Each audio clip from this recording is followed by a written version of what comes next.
Hey guys, welcome back to my channel. I'm Rajanya, a first year undergrad student. So I've been meaning to make this video about my Duolingo streak for a while now, and in the meantime the streak went from 40 days to 70 days. Crazy procrastination, right? I thought maybe I'll do it tomorrow, and then tomorrow became next week.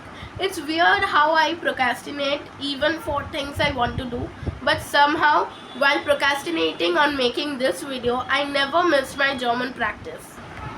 Yes, I'm learning German. You may ask why.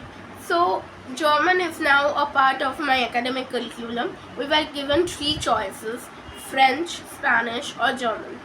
Out of the three, I chose German because I felt like it would be more suitable for me upon research, and French is a language which I was already learning, and I can speak a bit of French thanks to Duolingo, and that's why I thought that since university life is a new beginning and I wanted to start afresh, so I didn't wanted to start with French. I would already know a few words and I would know better than my peers, which was no fun.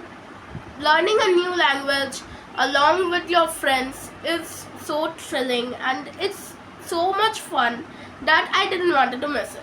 So, new chapter, new language. Hence, I chose German.